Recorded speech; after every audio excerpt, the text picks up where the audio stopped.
السلام عليكم وأهلا وسهلا بكم جميعا.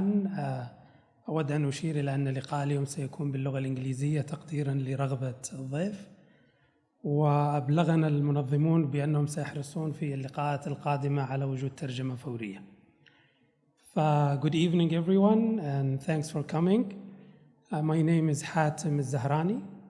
I'm a writer and academic specializing in Arabic and Islamic Studies, in Arabic literature and culture. So I'm your Arabist, so to speak.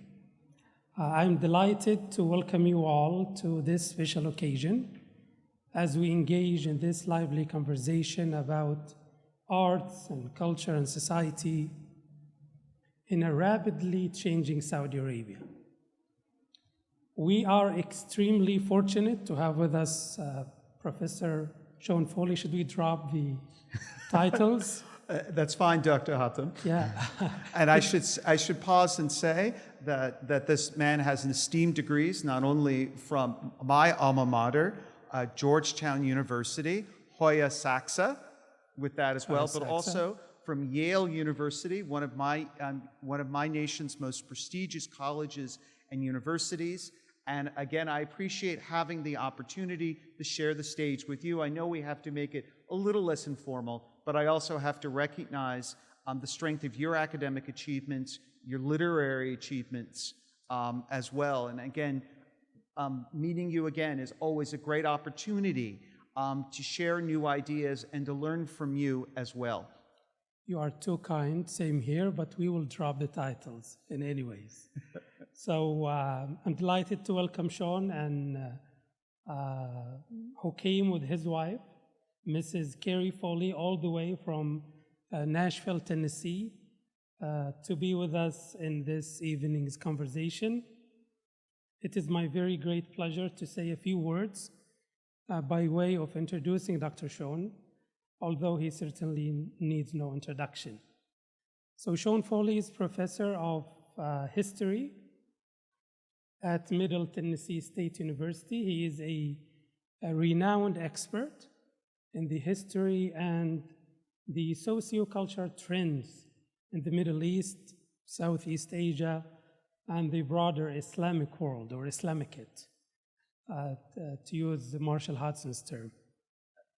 Great reference. He has authored tens of publications on a wide variety of subjects, from revival and reform in the Muslim world to the Gulf-China relations, and from the cigarette industry in the Middle East, interestingly enough, to the conceptual art movement in southern Saudi Arabia, and to art and drama and animated television series. Of course, today we're not going to talk about cigarettes because we have a more burning issue to talk about, which is Professor Foley's groundbreaking book, Changing Saudi Arabia, Art, Culture, and Society in the Kingdom. The book was published in 2019 and translated into Arabic by Dr. Nuha Al-Awadi through Adab Publishing in 2022 as part of the Terjem initiative of the Literature, Publishing, and Translation Commission of Saudi Arabia's Ministry of Culture. Changing Saudi Arabia, this book, can be described as a comprehensive exploration of the dynamic transformations that have been taking place within the realm of arts and culture vis-a-vis society in the Kingdom of Saudi Arabia in the past 2 decades, focusing on the contemporary visual arts movement, the comedy scene, and media and filmmaking. With extensive research, careful analysis, and nuanced understanding of this evolving landscape, the book sheds fresh light on the intricate interplay between tradition and innovation and offers a unique perspective on the fascinating yet understudied topic of Saudi cultural transformation. So I'm very pleased to be having this conversation with you, Sean, about the book, about arts and culture in Saudi in general. And I'd like once again to thank everyone for joining us today. And before we begin, I'd like to send a special thank you to the organizers and sponsors of this event, Adab Publishing, in partnership with the Literature Publishing and Translation Commission of the Ministry of Culture. We also thank the host of tonight's event, Jim Platform, for their kind hospitality. So I think we're going to talk for about 30 to 40-ish minutes about the book and about other topics, and then we're going to open it for discussion, and then we're going to wrap it up in about an hour or an hour and a half. Perhaps I'm being over-optimistic about this. We'll see. Can I add one thing quickly? Sure. I want to begin by thanking all of you for being here this evening. I greatly appreciate it at a short notice as well. And a couple of other things I wish to mention. This work would not have been possible with many Saudis, including Abdul Nasser Garam and others who are here again this evening. I greatly appreciate you there. Nothing is done alone. And this is an opportunity for me to explore issues in this kingdom, but also to allow me to better understand my own country and to understand my own society, to learn from this. Oftentimes, when we think of this region, when we think of people from mine that come to teach or other things, I come with a great sense of awe and a sense of responsibility to think about how can I convey accurately the dynamic cultural forces and things in this region and the ideas that these artists have and what they've taught to me. And if I could say one, shukran jazilan to Adab in particular. One of the people I had the opportunity to work closely with was Khalid Mas, or Khalid Halif is his name, but he's known as Khalid Mas. And when I first got the translation, you were kind enough to give it to me in March of last year. And I brought it to with me. I was doing a conference at Hyde Jamil. And he's a comedian, and comedy is difficult to translate. He had done these jokes in English because oftentimes it requires specific jokes, puns, and other things that are specific to the language to make it work.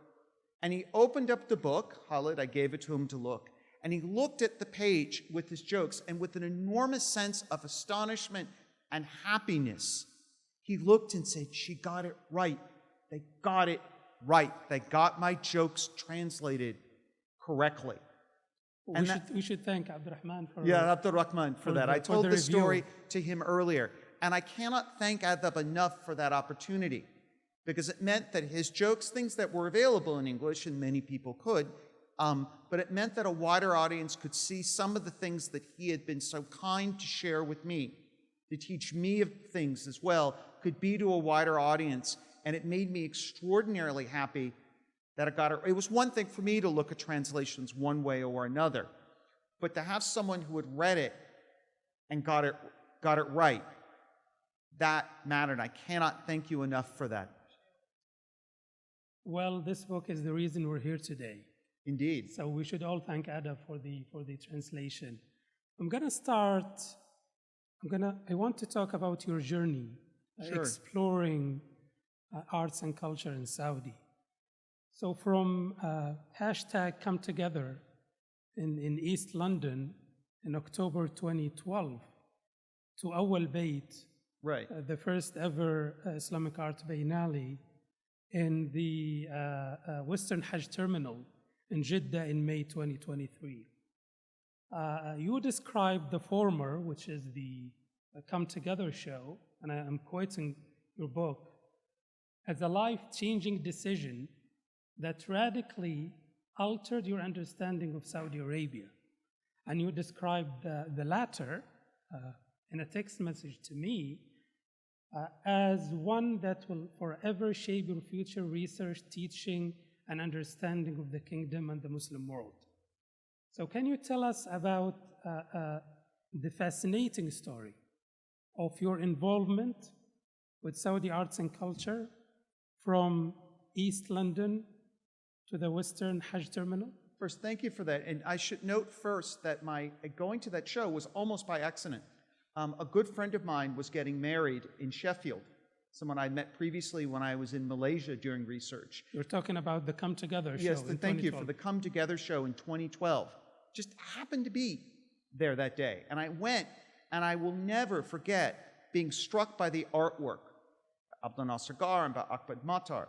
And there were things that were included in that artwork. By that point, I had already written my first book on the kingdom and its neighbors. I'd written some articles, attained tenure. I was beginning to come into my own. But there were things that were there that were teaching me. There were realities about ideas that made me think I need to learn something different. I was already happily about to go do research in this kingdom. Again, a joint agreement between my university and one here. I should note one of the largest groups on my campus is actually Saudis as well, so we benefit from that. But it's something, this moment, which struck me. So before this show, you did not write about Saudi culture. Your first book was... I did a little bit, but not in the same way. It was based on more historical, there was political and economic sort of a traditional text. But this hit me. I was aware of some of these other things, but this hit me. I wanted to see it, and it changed how I thought about writing, about this kingdom, that there was something I needed to listen to. There was a voice that wasn't something I had seen, something about this kingdom, but more importantly, that would teach me about this world that I was in and maybe help me understand the challenges facing my own society. You talk about moving forward to the present and the Benali, which was a wonderful exhibit that you described, how the many cultural things. I was furiously taking notes and taking pictures. My wife also took many good pictures as well, so I could use in my PowerPoints in classes. But I should pause and say for a moment something that happened last fall. I was benefit to attending Abdul Nasser Garam's first show in New York City, solo show in New York City. And as part of that, I was invited to take part in interviewing.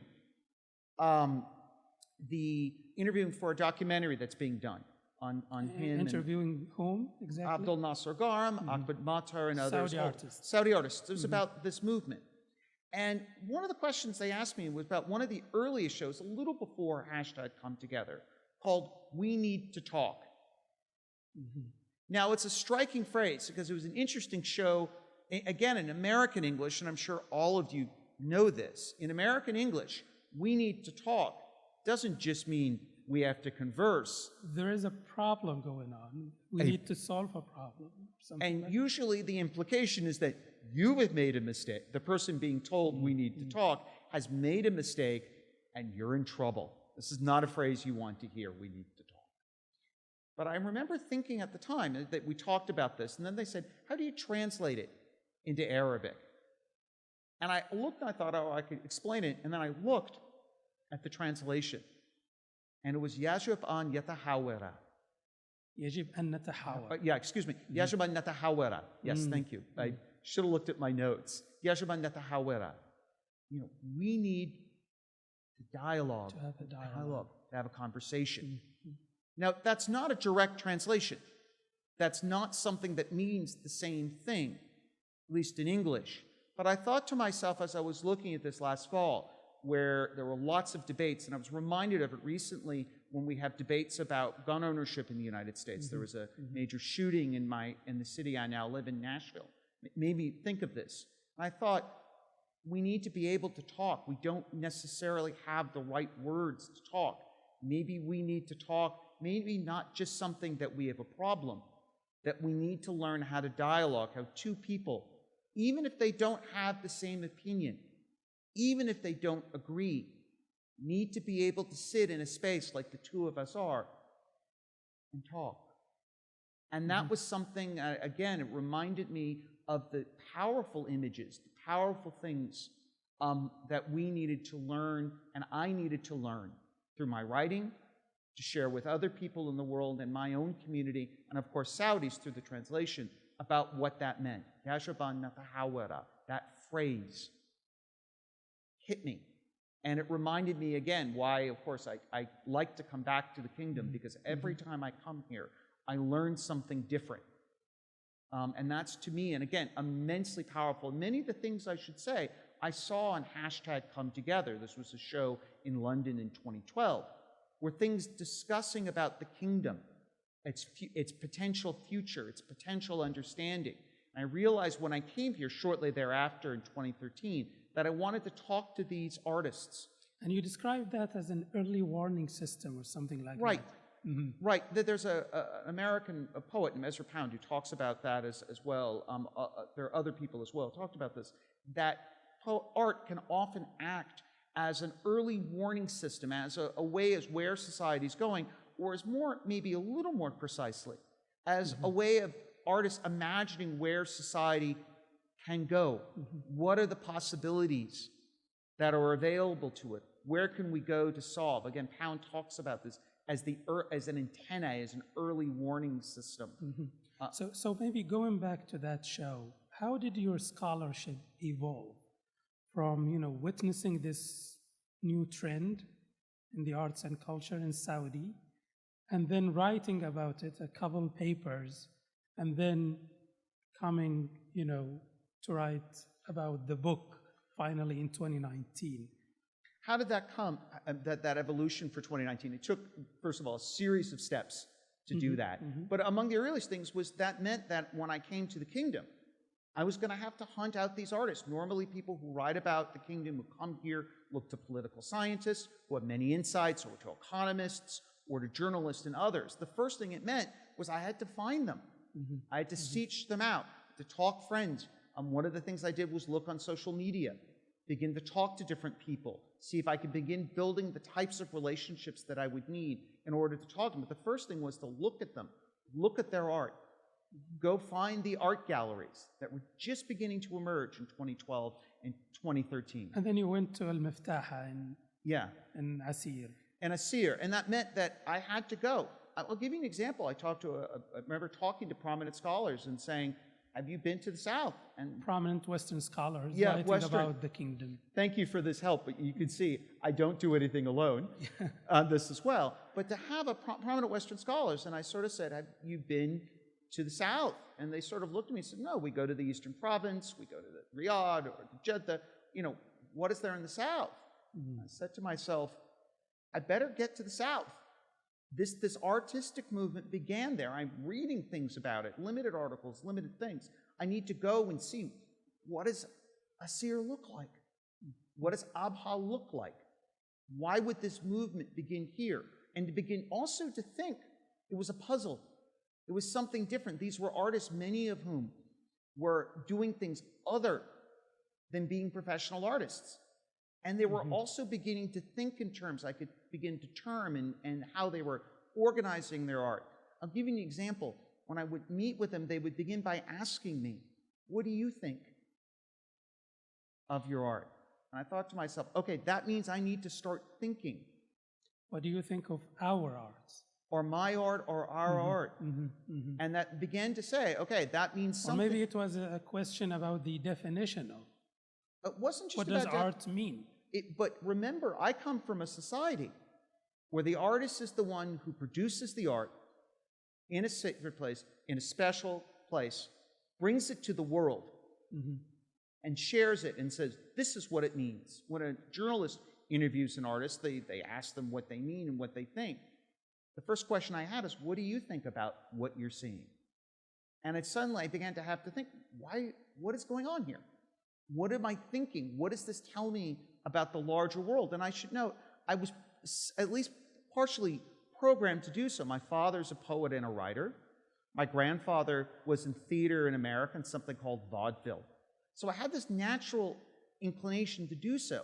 But the other thing that struck me about what they were talking about is that they were presenting ideas, things that I saw in specific ways. For instance, you would often talk in Islamic classes about modernity on one side, Islam on the other, that there's a clash or something moving. That's one of my questions. Go ahead. Yeah, no, just to sort of go in that direction.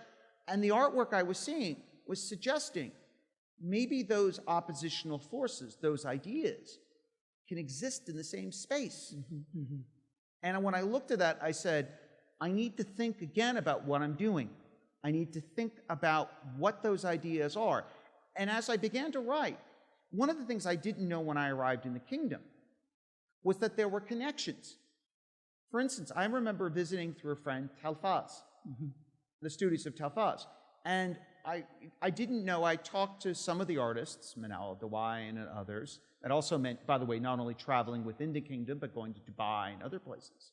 But I remember traveling, the kingdom and looking around at Telfaz's production studio. What was there? What books were they reading? How did they think about what they were doing? But I also remember something else. A picture on their wall of Polaroid pictures of different people who had visited them, as well as a picture, a stamp art from Abdul Nasser Garam. And I began to think of myself for a second. Wait a second. Are they talking to each other? Is there a movement that's emerging? Are there people thinking? And when I began to see that, I began to think deeper, to look at the artwork that I was looking at, and realize that one of the things I was trained, one thing I have kept, is look for patterns. So although they have different art mediums, there is a common thread connecting them. That's correct. And again, my book is looking, again, it's the first 2 decades of the 20th century, but I'm focusing particularly on a specific moment in time in groups of people, on people in the visual arts, people in comedy, people in film and other types of things, online media, that were emerging in this time, particularly when it was in the kingdom in the years afterwards, and that also includes Masamir, for instance, other people as well. And I began to see patterns, began to see things that they're thinking about ideas, looking about the types of things that they're interested in. When I went to the South, I also talked to people at places like Al Watan newspaper and other places to see what are people around these communities thinking? Who is there? What are they talking about? And to begin to think about also, if I'm going to look at the arts and these other types of things that are focused, what resources am I going to need? What types of research? I'm a historian trained to look at sources and other materials. How do I look at interviews? How do I think about interviewing? And part of what that meant was thinking about how would I communicate these ideas? What types of things do I need to think about in this concept in order to communicate this to a wider audience? So when you were visiting Asir and Telfaz and the others, was the idea of a book on your mind, or this came later? Well, the book was already there. The book was there. I was there to, the sort of thought initially was to write a book similar to that, sort of a second version of the book I'd written and published in 2010. But as I worked with the artists, it became clear to me that there was something unique in this context. There was a unique movement that was emerging. There was a group of people that was emerging in a particular time and place. And I was there, luckily, to be able to see them. Many of them were very generous with their time, sharing with opportunities, which was an amazing experience. But I could make this was something that was uniquely interested to me, but also something else. There were things that were being said in this context that I hadn't read in my papers back in Georgetown, or I hadn't read in those other things, that there was a dialogue not only taking place within these artists, but they were also reflecting larger issues that were being discussed about a whole myriad of issues in a different way than I'd seen discussed otherwise. So there is a dialogue within the Saudi art movement, and within the larger... and then within the larger global art movements. And maybe that's why you use the term rooted cosmopolitan to describe some of these artists. I should also, it's not just it's also within the larger society that they're developing that the idea, for instance, what's the idea of going to an art gallery? What is it that a society gains when a group of people come together and look at a work of art? How do they discuss that? How does that then get recreated, say with social media, for instance, that allows for larger conversations to take place? Why do you have certain types of art that oftentimes, I use the term exoteric, right? This idea, not esoteric, that could have multiple meanings. Why is that happening? Why do we have these different forces? And when you talk about rooted cosmopolitans, part of it is, of course, a connection to a larger art community, but part of it was also to explain that I was looking at artists who were using work that reference globally known cultural norms, but were doing so within a context that was still distinctly, clearly Saudi. That there wasn't necessarily having to make a choice between being local and global, that they could do different types of things. And in fact, to understand what you were looking at in certain contexts, you would actually have to know both English as well as Arabic, or you'd have to be able to look in different contexts to get this. And the root of cosmopolitans was a way of describing a group of people, some of whom had been to school in the United States or other places, some had not, but were aware, had educated themselves. And maybe that's why you talked about the scholarship in general, Western scholarship about the country, and how it was a victim of this, how to call it, the dual duality. The duality. That there is a modern and then there is a traditional. And you mentioned also the novel Cities of Salt. Oh, yeah. You said it kind of perpetuated this idea of you cannot be modern and traditional at the same time. Right, absolutely. Part of what I talk about in that context is this is, again, that debate I talked about earlier between modernity on one side and Islam on the other, and how do you synthesize or find a way to make this work, and that there's inherently, this is an argument from American political scientists back to the 1950s and 1960s, that there has to be an inherent tension between one and the other. That a monarchy, for instance, has to, in this context, this is not in any specific, but that traditional institutions have a tension in adapting to the modern world. And again, that comes from this sort of idea of thesis, antithesis, synthesis, sort of modern Hegelian structure. What is it in this, as I'm looking at this artwork? And again, and I should note, Cities of Salt helped, again, that argument, right, in that particular novel, fits that worldview. It reinforces, if Western scholars believe that worldview, in that context, the novel itself, if you're looking to believe that, if you believe that, that reinforces it. And I should note, there are thousands of trees that have died unfortunate deaths for books that have been published that have made that argument. And again, you even see this day, many books that are still published today on this region in the kingdom, including ones published in this year, really don't mention cultural production, that focus overwhelmingly on economic and political issues without realizing this other exists. And the thing about what I said about the Hegelian synthesis is that it forces the idea that these two things have to be at war with each other and then produce a synthesis. What if it's possible that one and the other can simply coexist? They may not agree. As faces of the same reality. That's correct. And it was remarkable when I had students have a conversation with Hisham Faqih. They actually watched a film, Baraka Meets Baraka, film. And you write about him in the book as well. Yeah, of course, absolutely. Hisham and his wife also, I should note, Raneen Qari, who also herself played an enormously important role in the visual arts movement in the Eastern Province, loud art and other things, and also imagining bringing art out of an elite status into a more broader status, which was a remarkable idea. She's an exceptionally bright person. Both of them together, very powerful. But Hisham, I had my students as a part of, they watched the film, wrote a paper about the film, thinking about how would you look at this film, how would you... You're talking about Baraka Meets Baraka. Thank you for that. Make certain that I'm not too far ahead of myself.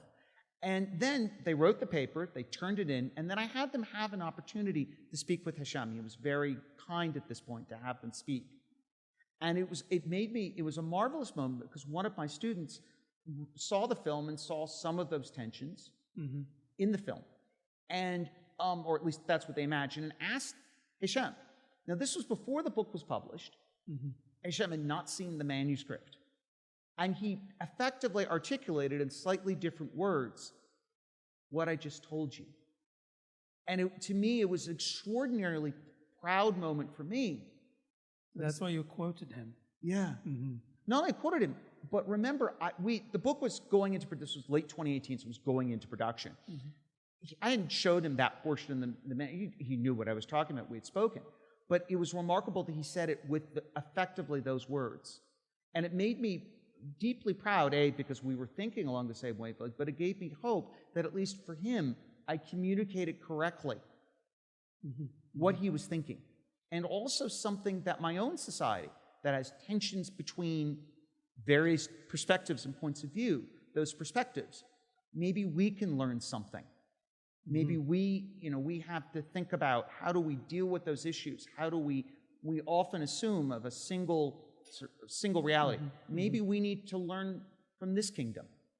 Again, as I approach this art, and I'm by no means perfect, I'm the first to admit this, but I do so with a deep sense of humility and a deep sense that there is something here for me to learn, that I'm understanding this. It enriches my life to understand this culture and this region.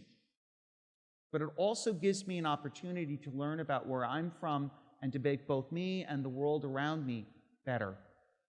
And it's a tremendous gift. I cannot thank those who have worked with me in this society enough for that opportunity.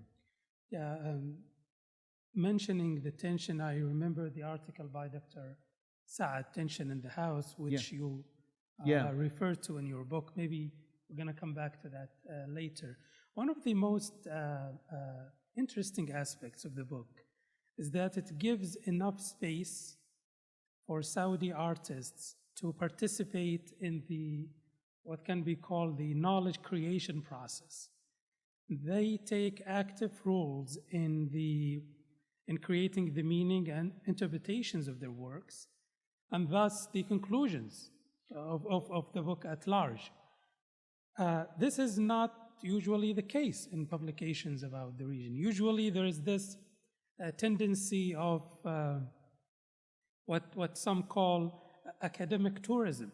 Sure. Which is, you have a Western scholar, a well-resourced Western scholar coming to the region and using artists and culture practitioners and local experts as some kind of intellectual or information service providers. They just give the information as subject of observations, and then the Western expert is the one and only knowing subject. Your book is totally different because Ahmed Mater and Abdel Nasser Gharim and the others, they take part in interpreting their work. And your book, each chapter begins with a quote from a Saudi artist that somehow sums up the whole chapter. This is a decision you made. Why did you make that decision? What is the impact of this approach to the final product, to how rich and deep the final product came to be? For me, it was extremely important to communicate to my audience the voices that I was hearing, that I was, again, as I say, that responsibility to do my best to convey what I was seeing and what they were teaching me. Because to me, those voices, those quotations were things that moved me, that explain each chapter to help frame to understanding. And I wanted to make important that I was using their voices, their ideas, their conceptions. Now, there may be things we disagree or other things, but I was doing my best to convey what their ideas were, what they were doing, and also their own decision to listen. I should note, one of the things that I find most remarkable is their ability to take the choice to say, we will listen to what society has to say. We will listen to what others have to say. How will we define? How will it be mean for that decision to do that? And I felt that they benefited. They took that for a reason. And I felt it was important for me to give their voice in that context and to create a framework where that could be listened to. And you kind of juxtapose quotes from Saudi artists with Ezra Pound and with other, Western literary giants. Shakespeare even. Shakespeare. What was the rationale kind of behind that? Thank you. Is it a kind of a metaphor for having a dialogue at the beginning of each chapter? Part of it was a metaphor. Part of it was for a way of showing that the literary tradition that we were seeing here was part of a larger literary tradition that existed in the contemporary world. That this society had its own ideas that belonged in the same sentence as people like Ezra Pound and others. That there were ideas that were being said, cultures that were being said, ideas. Let me pause for a moment and think of the best way. Ideas and concepts that are being communicated. And those types of things to me had been important to me, and to show to the audience in the West, these are in the same plane, that we should respect in that context. Also, to me, they were saying similar things. And that's important as well, to recognize that a culture, remember, this is, initially this book is written in the shadow of what had happened in, of the first 2 decades of the 20th century, 21st century, of all the things of that. Part of it is to remind an audience that the society that many people in the West look as different shares many things in common with what we're doing, but also that this is a society with an artistic tradition that is global and has a voice and a word to say. Indeed, as while being uniquely Saudi at the same time. Correct. That they're indeed adding to a global tradition by drawing on their own ideas. Again, as you do in your own poetry. Well, do you want to open it up for a couple of questions? I guess. Anything else you want to ask? I should add one other thing just to say. With the voice, it's not just me opening it up, but it's also, I think, an understanding of that idea of dialogue. Oftentimes when a class ends, students sort of say, oh, this is it. Or when a book is written, you've completed it, that's it. Now, the beginning, that's just the beginning of a conversation. And part of the point of coming here, part of the point of talking, and again, when you asked me to come, I welcome the opportunity, is to learn and to improve on that dialogue. Again, the idea of thinking in art, one of the wonderful things about art was thinking together. How do we look into a global context? How do we, again, artists educating themselves.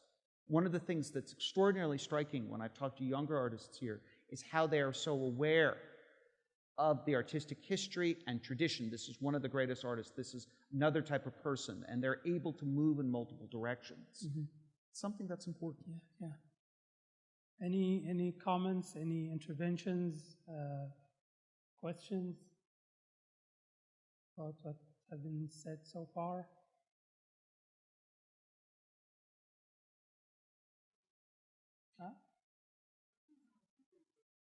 No. We can. And I should add one other thing. There's a wonderful phrase that an artist has said, and I've used more than once, which is you need to listen to the artist.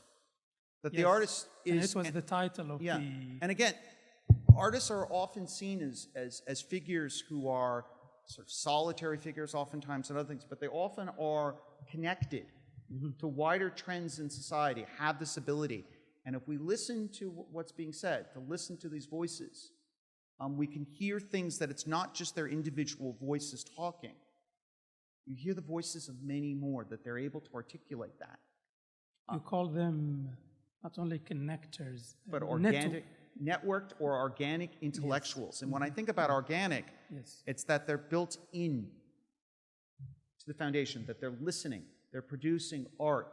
And again, that comes from partially my own understanding of art and tradition, my own family as well, but also from what I saw here, that there were things that the artists were teaching me that others who I had read in other contexts were not teaching me in the same way. And that to me said, I need to listen. I think we should be also humble enough to admit that we learn about our culture from a different perspective when we read a book like this, because it really enriches what we know and kind of put it in a fresh light. Right. And can I tell before we go into the dialogue? Can I have one more thing about how I met him in 2 stories? Can I tell about Hatem here? Would you? Sure. 2 stories. I'd rather talk about you today. Well, it's going to be about me. Okay. But it's something you said. 2 things you said to me. The first thing was when we met. We met initially online on social media, naturally, and often the phrase again, you wrote a very... It's not virtual anymore. No, Yeah. it's real. It's real. It's real. It's maybe a different version of reality, but it is. Yes. And you wrote a striking sense, and again, I thank you for taking the time to do so, because you wrote a striking review, one of the best reviews, again, that I had of my book for the first time. Other people had read it, and oftentimes people have written positive reviews. Some people said some things that you kind of said, I think we need to have a longer conversation about certain things. But one of the things that I greatly appreciated about what you said about the book is, A, it was clear you had read it. That's 2019. 2019. Right after you'd read the it. launch of the book. Out of nowhere, I get this series of tweets from a person I'd never met. Now, granted, we'd shared a Georgetown connection, and there were people we both know in common. But you took the time to read the book, and part of what dialogue is to raise issues, to say things about a text, and to think, what do I see here? Is there things that I can add to this? And you did. You presented ideas. You suggested certain things that perhaps could have made the text even stronger. Talked about the literary movement. And sort of other things that I talked about some, but certainly not enough. And one of the things that I greatly appreciated about that was first that thing, because you read the book, you took it seriously, and you gave me something back that was valuable. You said to me, I needed to think about this. I agree. You were able to say, yes, but. You were able to, even though we may not always agree, you were able to exist in the same pace and begin a dialogue in a way that showed that you respected me as an individual, as a scholar, and had taken the time to understand my work. There are other reviews in English from prominent scholars that I'm not so certain necessarily had taken the time that you did, and I cannot thank you enough for that. That shows a real sense of understanding and as training as an academic, as beginning a dialogue. Second thing you said to me was when we had lunch in late 2021. It was a wonderful conversation. And you began by saying to me, I'm global through my knowledge of the Quran. Now, initially, I thought, when I thought about this for the first second, I thought, well, I've spent time in the Islamic world. I've spent time both in the Arabic-speaking Islamic world. I've spent time in Turkey. I've spent time in Southeast Asia. Even visited in Malaysia. I've spent 2 years almost in Malaysia, visited Indonesia, Brunei. I've also had substantial time spent in India. So when initially I thought, okay, the Quran introduces you to this wider world. And then you said, are you certain that's the answer you want? And then you realize you talked about the stories that are inherent in the Quran, that come from other traditions, and how if you had memorized this text, understood this text. And when we think about that in the Western context, often those who are seen as narrow, that they're deeply religious, are in a specific one way. But what you had done... Because they're being politicized in a way. Or politicized. But the idea is that those who have memorized the Quran, have memorized in that way, are not necessarily as global, that they know one tradition perhaps that well. But what you showed me was, no, it's quite the opposite. And one of the things that was striking about the Benali, the Islamic art, the Islamic art Benali, was the degree to which that same idea, that it was an Islamically global, but it was also one in which there were multiple different traditions that were included. There were multiple different ideas as all included in that context, including from Christian and other traditions, different parts of the world. There were even examples from Greece and other places, South Africa, societies that are not automatically identified as Muslim. And I saw that same sense of global consciousness and the ability to reconcile those ideas, to be someone who is true as a grounded cosmopolitan is to your own culture, to your own language, to your own religion, to your own traditions, but sufficiently open to engage the world. And that's something, as I come back to this country, I see again and again and again. And to me, it's a powerful thing. It's something that I hope to learn from, to profit from as well. Again, you're not the only one who does this, but that itself was emblematic, a part of the reason I found the art so very powerful and moving to me. It helped me think about things in the world and resolving tensions I saw in other contexts. Thank you for that. Great. We're going to have a comment from Dr. Saad Al-Bazi, please. Bismillah ar-Rahman ar-Rahim. I'm delighted to be here, and this has been very informative and insightful. Thank you, Dr. Hatem, for letting me know about this dialogue, and I'm happy to listen to Dr. Foley. Now, judging from what you've been talking about at the beginning, at least, it seems that there was a focus on the arts, the plastic arts, that is painting and galleries and film. Your work as well, I should say, that when reading. Yeah, but I didn't hear much talk about the literature itself, the written literature. When I was, I mean, fiction and poetry and something I understand. I mean, I'm not talking about you personally, but if we think of the global audience that you've been referring to, and which is necessary, of course, for our culture to reach out to the world. Literature needs to exist in translation in order to reach a wider audience, whereas many other arts can do that without. Right. Actually, they don't get translated anyway. So it's easier for film to go global, right, for paintings, for other types of art. Now, that raises the question about the focus in your book. Was it on those arts, since they are more accessible to your critical attention than the written arts, fiction, poetry, and so on?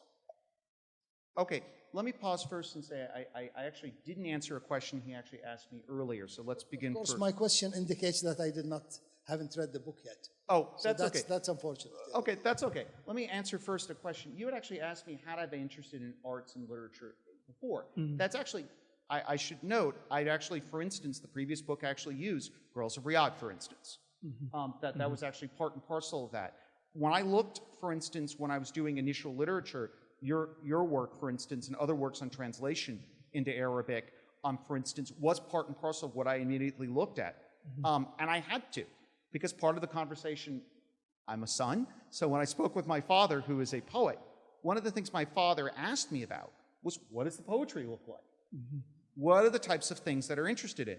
And some of the issues, if you'll see the initial part of the book, indeed talk about literary poetry movements in the 1950s, in 1960s, and 80s as well. In 80s as well. I talk about all that literature as a framework, actually, because I see certain cultural dynamics, certain things that are being worked out in that poetry and literature in those eras that then reappear as themes later. And that was one of the things I should say. Again, it's been a bit, the book was written in 2010, it's been a bit, but the first book. But those types, one of the things I found deeply moving, as again, my father's a poet and a writer, so I'm aware of that. In fact, he's done radio shows actually on poetry in the Arab world, where we work together on picking different Arab poets, finding people. One of my Arabic teachers at Berkeley was kind enough to actually read some of the poetry, and in fact, I'd be happy to send it to you. My dad, actually, as a chorus, actually reads the poetry in English with my former Arabic teacher actually reading in Arabic at the same time, to get both of those, to give a sense for that. And one of the things I looked at poetry and literature if you look at the initial chapter, particularly in the visual arts, as a framework to understand older issues, older traditions. I should note, literature and poetry is often the thing within Middle Eastern studies that was actually mined for the kingdom. That there at least is an understanding that if someone's going to say, well, I need to look literary, they'll cite a poet in some way or form. That at least was a little more well known. And so I had to at least look at that if I was going to get through, say, a peer review. Someone was going to expect of that. So I would argue, and again, if you have a chance to read the book either in Arabic and English, I welcome your comments to it. But absolutely, that literature... You actually refer to Dr. Saad's work. Yes, I worked to your work. The article Tension in the House, and also to your introduction to the anthology. On both of which Saudi poetry. And in fact, when I wrote the proposal to get the book contract before coming here, I actually cited that at length. Because to me, it was extraordinarily interesting, your work with that, and many of the points you also made. And this was also something that I deeply respect you making, and I felt as well, is that in the Arab world, particularly in the Arab world, those who study the Arab world in the United States are overwhelmingly taught by Syrians, by Egyptians, right? Maybe Moroccans, but usually Syrians, Lebanese, Egyptians, but usually those. They have, as you talk about in that, a very specific viewpoint of the kingdom and its literary traditions. One that I did not see as real. Now, granted, that doesn't mean that there is not enormous literary traditions, enormous cultural production, Cairo, Baghdad, of course, Beirut, Damascus. That is all true. But to say, and again, you talk about the fact how little has been noticed that you could have anthology about poetry in the Arab world, and there's not a single Saudi or even a Gulf poet listed. And one of the things I found deeply moving about your work was that you were one of the reasons I say, one of the few people who saw this and say, hey, there's something, going on here. There's a deeply literary tradition, a culture highly civilized, and that's the word that makes the most sense, civilized tradition, that is not recognized, and for a variety of reasons. Again, the teacher, I should note, was Egyptian, and there are certain poets and Palestinians also, again, all of whom, that doesn't take anything away from their traditions, and a sort of yes but, you also need to recognize that this is a region that has produced film for decades, that has produced poetry for far longer, that is the beginning of Arabic literary traditions, the Mu'allaqat. You cannot understand the Arab literary tradition. So basically, we're talking about what we call here the modernist movement, the Hadatha movement in the 1970s and 1980s as kind of providing the necessary context, or let's say the interpretive framework for the visual arts movement to reconcile tradition with modernity or something. What I saw was not necessarily that the two were directly linked, but there were, in the work that you were seeing and others, distinct echoes, that there were ideas and things that were trying to be reconciled. Now, they may come out differently in different eras. A literary form is going to be very different. That there are things, for instance, as one of your most famous artists has said, there are things you can say in a visual context that come out very differently in a written context. But those two things, in order to understand, I'm an historian by training. So part of what you do as an historian by training is to go back and look at the earlier sources and see what was the literary thing. Again, your work was one of the things that I immediately gravitated to. Because you provided me the framework which I needed. And by the way, I needed that framework because you'll get a response up until quite recently from well-known Middle Eastern experts who say, there's nothing there but oil and palm trees, right? I remember someone who's done Tunisia and Turkey and is now working in the Gulf who said, when I got here, I thought there was just sand and oil. Like, you're kidding. There has been there are cultural traditions, all these things that exist. And I'd seen that earlier. Some of these themes, the first book I wrote was called The Arab Gulf States Beyond Oil and Islam. And part of that was to look at the assumption those two things are important. But also, it was actually, the title I wanted was The Arab Gulf States When Oil Is Not Enough. That was the title I wanted. But that recognition that there was more going on here than just the traditional things that I had been taught in my classes and for which most books are. And still, you will find books published by leading university presses in 2023 about the Gulf and about reform in the Gulf that will make no mention of culture at all. Dr. Ahmed? Thank you. Thank you for Sean and Hatem for this amazing discussion. It's one thing to read the book, and it's another to hear the story of how the book actually was formed starting from being an idea, and also all these encounters. What my question is basically about. Let's kind of zoom out a little bit and see the broader historical context. As Hatem said, there has been actually a period of like a movement, an art movement or a literary movement, a movement that focused on kind of an artistic expression, whether through the word or different medium. And then we have in the late around 2010, the movement that you focused on. Right. Now, clearly, we are in a different context. Right. So I would love to hear your remark or kind of initial observation about where we are now. So you described the scene, that a generation that needed to talk. Yeah. And what about now? How do you see the art scene and the culture scene in general now? First, thank you very much, and it was a wonderful opportunity to meet you again. Again, we didn't have a chance to work earlier, and I'm glad you took the time to meet with me. The first thing to say is how much broader. There are a variety of things to say. The first sort of significant difference between now and then is the role that the state plays. That there is a recognition on the part of that. Remember, when I'm writing the book, there is not a Ministry of Culture. Yeah. Right. That doesn't come in. That a sort of specific Ministry of Culture, one that has how many commissions now? 11 commissions. 11 plus subcommissions and yeah. all 16 subsectors overseen by 11 commissions. Right. That by itself is a significant transformative event, that there are resources that are now being done. There are genres that are now being done in the kingdom. For instance, look at music, right? And now music is still in a very early stage in developing. And this is a country, pause for a moment, that has had a long musical tradition.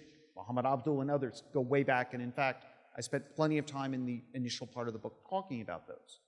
But that there is even before. Even before, oh yeah. The early Islamic periods. Oh yeah, even further back than that. Yeah, that there's a religious and there are cultural and all kinds of things with that. But that's one thing, for instance, with Dr. Ahmed is from Medina, and Medina has been considered in the early Islamic periods as the capital of Arab culture, singing and other things. That those things, by the way, and also indigenous dance and other types of things. But for instance, the development of an actual independent music scene, of going to the things like that's one thing that is absolutely something that's striking. I mean, the Middle East has had somewhere in the neighborhood of 1 million people show up to its events. That's a significant transformative event, that the idea of that, and also the arts reflects the fact of a society which is a different place, where men and women, for instance, can be in social contexts that would have been unimaginable in the era that I was imagining as well. And that's as well. There's also in other things as well with the art, with other types of things, there's a generation of artists also, I should note, who are not necessarily, who are working in different contexts outside of it. Let me see a couple of other things. And that there's a generation of artists who are coming of age in a context where the idea of being a professional artist, right, the idea of being a professional musician, something that would have been sort of a private thing, particularly for men, is now suddenly becoming something that is possible and open. The idea that there are potential to study those things abroad, that's a huge difference. In that context, with that in that world. A huge, significant difference in that. Does that then mean, though, that there aren't other questions that still exist in those things? For instance, are some of the issues, also I should note, social media being developed, right? Instagram and other types of things, TikTok and other things didn't quite exist in the same way when I was initially doing my research. And that also transforms what that is. But again, as I mentioned the stuff about music, I should also note that the fact of that training abroad, it's also becoming, again, when what that work's being done with galleries, right? You had private galleries raising those monies, private galleries with people at those points sending people abroad. Al-Athar, for instance, raising private funds to send people abroad. Now when you go to something like High Jamil, you're likely to meet someone, for instance, who has gone to school in the United States, gone to school in the art school. There are also now beginning of some artistic training, say in music and other industries that are being done. There are the music hubs and other types of things. Other those types of things. There's an independent music scene as well. All of that didn't exist.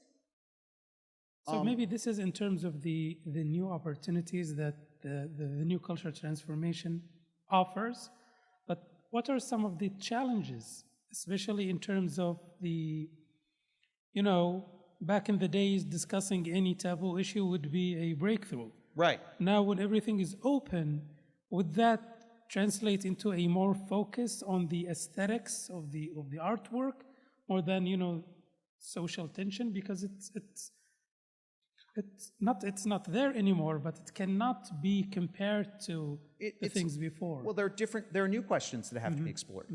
Art itself reflects the society for which it operates. And so there are different questions about thinking about those tensions. I'll give you an example. I had a conversation, I was talking with a film director. And the film director talked about having a discussion with a Western media context and thinking about, all right, do you have more women characters? Okay, the response is, we need to hire women writers. That's a significant change. You began seeing that at the end of my, when I got up to 2016, 2017, the sort of latter part when I was finishing up the book, you were beginning to already see some of those female characters. A lot of the initial work, for instance, with Talfaz, with the comedians, was overwhelmingly male. That's being transformed. But there are still other things. Comedy, for instance, remains a more complicated medium, for instance, to do. That's still something that's a challenge to this day. Thinking about how to do those things, how to talk about different issues and cultural and social and economic ones remains a challenge in this context. It is significantly, and again, also, the question also means that as you travel abroad, right, other complications come if you're working with the government, for instance, right? I think it's Mohammed Shono who said this, about if you work with, how you're perceived abroad, right? So for instance, if you receive government funding, does that mean automatically abroad that a certain group abroad will look at you in a specific way? How does that look? How does that look? Everybody is receiving fundings from institutions, even in the States. Oh, sure, absolutely. No, again, I'm not saying one way or the other, but that's, for instance, a question. The initial funding that comes with it means that it may be that there may be people abroad. I'm not saying that's... Is there a tacit agreement? Or something, and I'm not saying that that is. It's the perception from abroad that there's something that automatically means, sort of an assumption. I mean, to give you an example, I think it's Shona who said this. It sort of said... Yeah, Mohammed. Mohammed Shona said, just let out an interview where he said, this artist... Ask me about my art. Ask me about my art. Yeah. The person shows, this is 2020, shows up and says, finally we're getting noticed. Finally we have these artists, and all they want to ask us is about politics or about things that don't deal with my art. That itself is a challenge. And again, for established artists as well, this is a different environment, a different world that they're in. Again, a director I spoke to earlier today, and an artist I spoke to as well. How do you deal with this if the state is involved in this context? That means you have to be able to interact in ways that were different. It means negotiation in a different way, raising new questions. Those resources are brought many opportunities, but it does mean you have to think about how those other things. And again, those are not unusual questions. Those are questions that have to be dealt with any society in any part of the world where you think about funding and other types of things and how those questions happen as well. Is that... I should add, what do you think? Should we add, or do you... I'm curious what other types of things. This is, again, an opportunity to... Do you mind if I ask? Sure. Okay, so basically this is actually a question that I've been thinking about a lot. So because my work also has to do with with the history of arts and culture, specifically in this century specifically. And actually, I learned so much from your book. But I think, thank you. What resonated actually with me is this, what you said about coming up with new questions. And what also Hatem mentioned about, so what are the things that art need to engage with? Is it becoming more kind of aesthetic? Are we gonna go in a direction similar to like the postmodernism in Europe or America, when they exhausted what meaningful topics, so to speak, to engage with? So to me, it's also still an open question, but I think it's yet to be seen. And I think the issue of resources, definitely it will in terms of quantity, it will open the door and expand the access to wider the demographics. But yeah, I mean, to me, it's just I'm observing and I'm learning, and that's why I ask you the question. Yeah, and also some of the similar challenge when you're emerging as an artist, right? When you're learning to be an artist, part of what you have to do is figure out how to make enough money. My doctoral mentor, I'm sure yours as well, and yours, others, had a very simple question for anything. Can you put food on the table? Basic question, food and shelter. And part of one of the emerging difficult questions, again, as people move into these fields with the arts, and again, this is not just a question here, it's a question abroad as well. How do you have enough time to focus on the arts to get to the point where you can make enough money to make that, while at the same time potentially doing other careers? How do you find those balances? That's a question that I explore deeply in this book in the earlier, and again, there are many artists who found ways to find very productive ways of integrating those things. But those are still questions, as I had conversations here earlier in the week with other musicians, for instance, who are beginning to emerge. You're working on Saudi music now. You have a project. I did a project. Yeah, I should add. Yeah, one of the things I did over the last year, which was a tremendous opportunity, was to do two things. One, I was asked to organize a performance at High Jamil last March, and also part of that was to do an academic conference about what were the unique challenges within the specific ecosystem of music. What were the types of things that were being, and again, music has a very specific set of challenges that are different from that of other genres, for instance. Again, getting sound right, for instance, is one, having spaces correctly. But again, finding ways to get those types of challenges. It was striking to me some of the questions that I heard from some of these young artists who are emerging, particularly in music, that, as you know, in a sort of public way, is emerging in a way, very different than it was, or similar to those types of questions.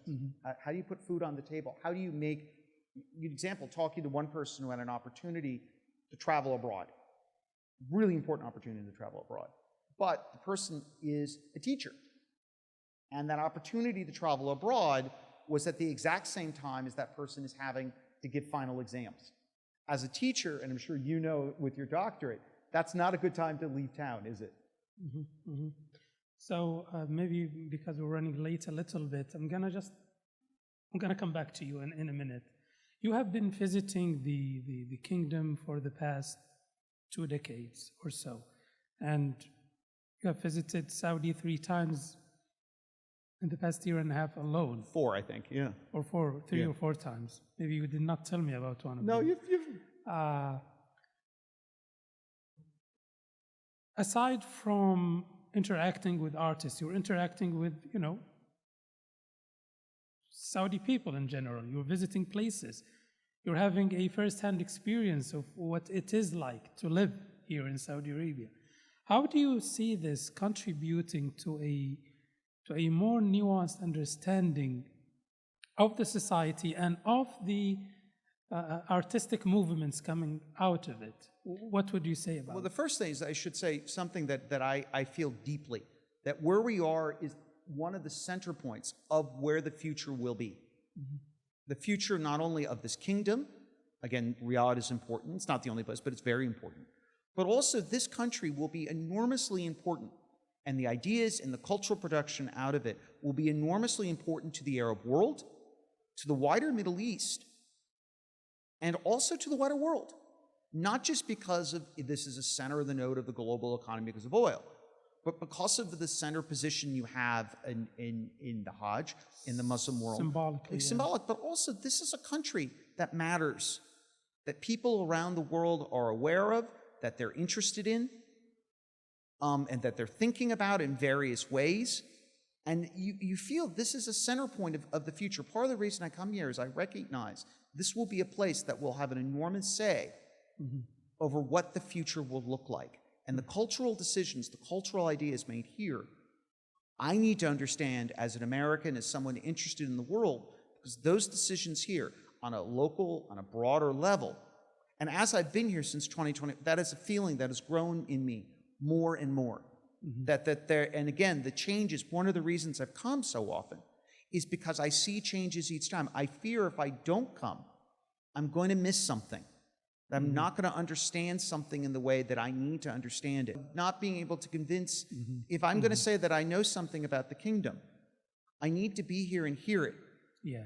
You need to be able to see, what technology are you using? Are you using FaceTime, for instance? Are you using WhatsApp, for instance? What does that tell me?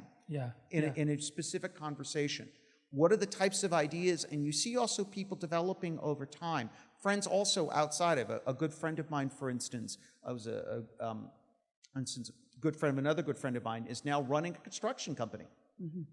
Interesting. It is, again, building infrastructure. Not something I initially would have seen, but is now doing that. Hired the other friend, for instance. Again, seeing those types of things, but also seeing the challenges. Again, one of the artists I've worked with and has been extremely generous in his time, for instance, is developing a music studio. Yeah, I know that artist. And that type of thing, what does that tell me? You know, and learning those types of things. And the other thing, can I say, I gave a speech this couple of months ago in March, and it was in Boston. It was at Boston College. Some of you may know. And it was one of the most exciting speeches I've given. It was normally when I give a talk would be an academic conference. So a large speech in front of a lot of students and faculty at Boston College. And it was amazing to see their reaction to this country's art. They were literally jumping out of their chairs. And it was a group of them. My wife can tell this story even better than I can, because she was next to them when I was playing music and specifically showing art, where they really could not get enough. They were literally jumping out of their chairs. And one of the things that was amazing about that is the person who invited me to do that is a person who's written on Saudi Arabia, and it's someone I've known for a long time. And she noted to me that she could not believe that group of students was reacting as strong as they were, because she had tried everything to get them to work.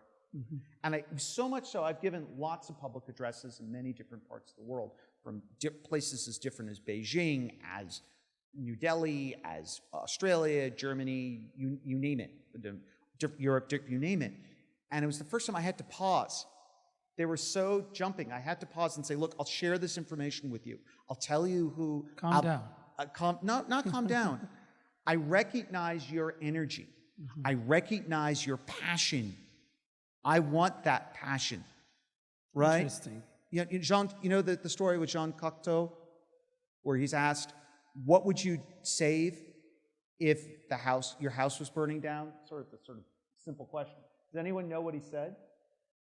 I'd save the fire. And what was amazing to me was the passion I see here, but the passion that the culture had ignited here in that group of students, in that audience. And that told me something about where the development here is going. Great. We're going to take one more question, and then we're going to wrap it up. Assalamu alaikum.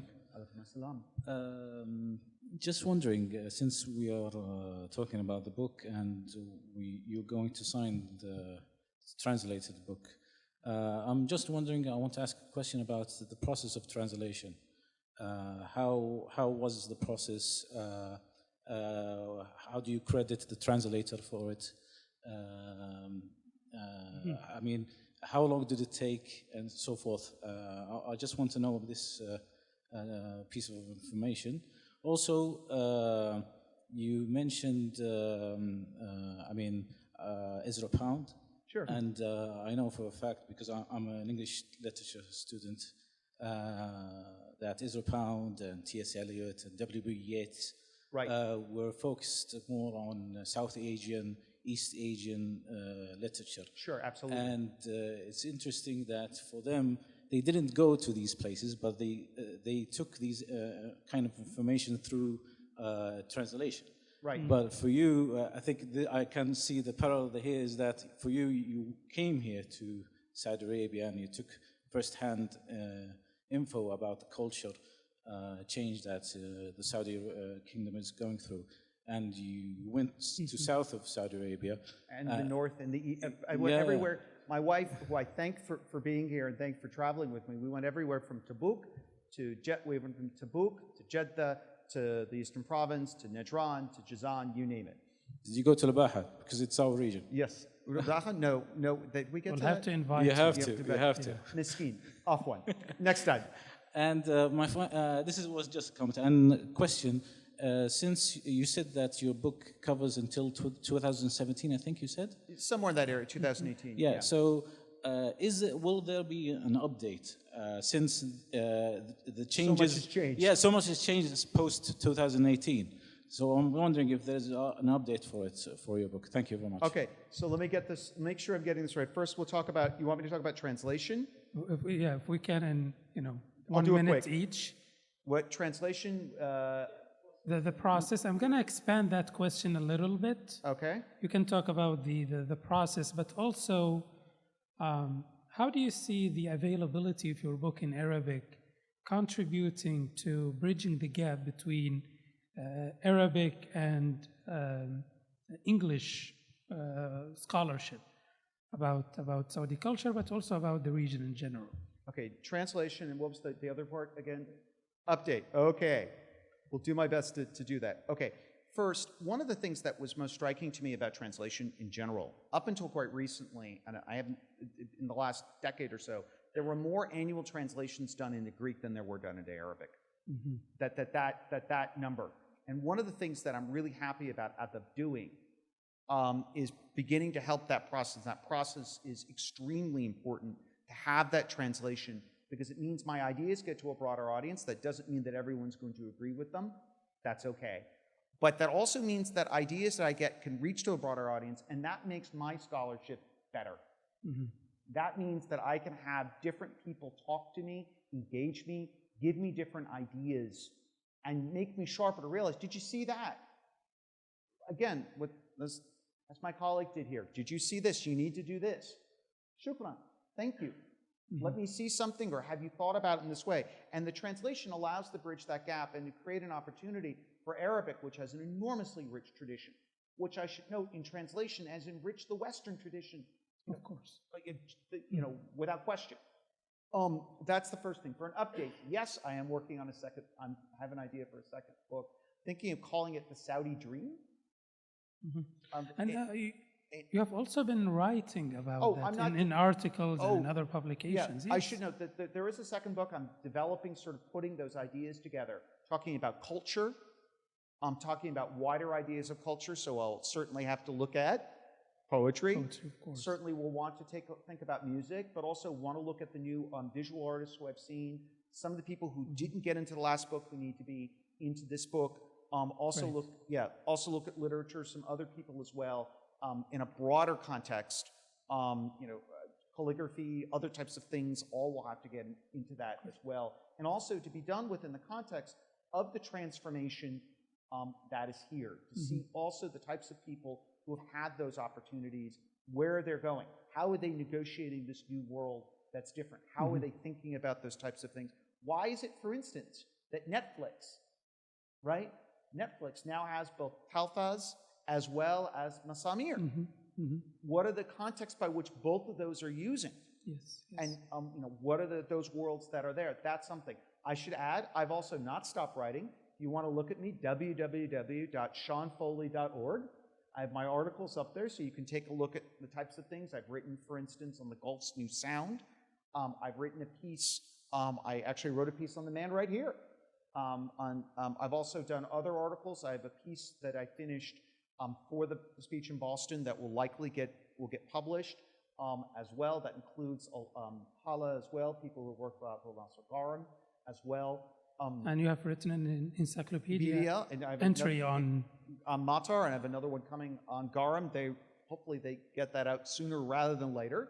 I think all those who are here present can't wait to read the updated version. I would like to thank you all for coming. You have a question?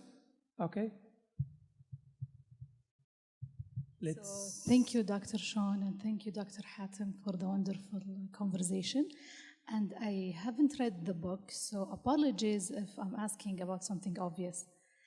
You mentioned that the perspective or the point of view of Saudi Arabia for people who have been taught in the West is somewhat different because they were taught by Arab or certain nationalities.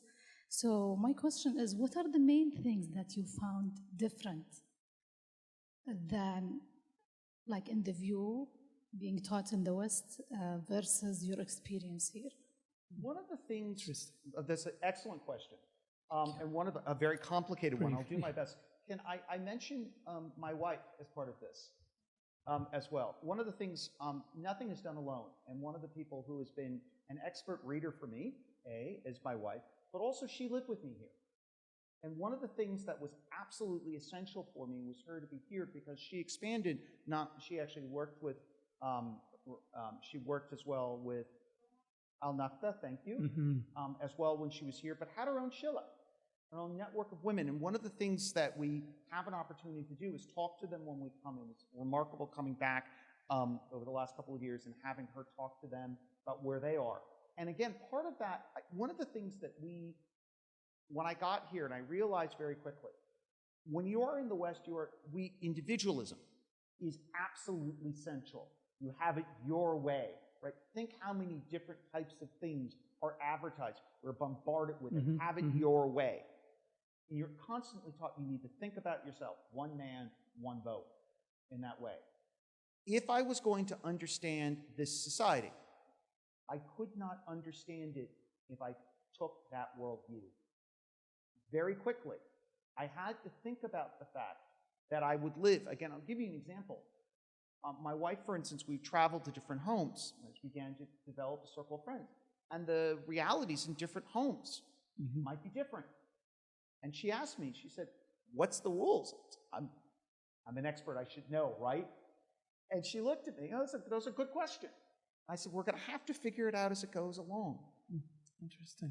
And that what it taught me was, first of all, sort of the overall impression. This is this, this is this. No, be ready to be ready to open up your eyes and be ready to be flexible and to understand it can be different in different contexts. People can be different ways. And also, I should say, among the most intelligent things I've learned from where this country's women. And it's been one of the striking things as I've seen in recent years. I remember one of the chapters I wrote in my first book, When Only Women Will Work. It's a book written in 2010 about women and gender. And it was remarkable to come back today and see how many different women are working. Can I give one final example for that? Okay. When in the early 2000s, 2005, 2006, there was a case and debate about whether women could work, for instance, in lingerie stores, right? Right. Yeah. There was a debate, right? Long debate. And sounds like ancient history. It sounds like it is. But it was remarkable to me when Hatem told me that I was going to have to give this lecture. They asked me, could you make sure you wear a suit? So I had to, I make sure they got the suit, and I did. We went to a clothing store to make sure, and most of the stuff, but a couple of things. It was remarkable. There was a woman in a men's clothing store. Yeah. And, and I should add, she knew what size I needed. She was a complete expert. She knew what she was doing. And it happened all in what, 20 minutes? And that was a remarkable transformation. Well, thank you so much, Sean. Thanks to you all for enriching this conversation. Please join me in giving a warm round of applause to Sean Foley. I guess I should, again, thank you, and I should add, translation, I didn't finish that. Can I say that very quickly? Translation was about a year and a half. Year and a half. Yeah, and like everything else in the kingdom, it went quickly.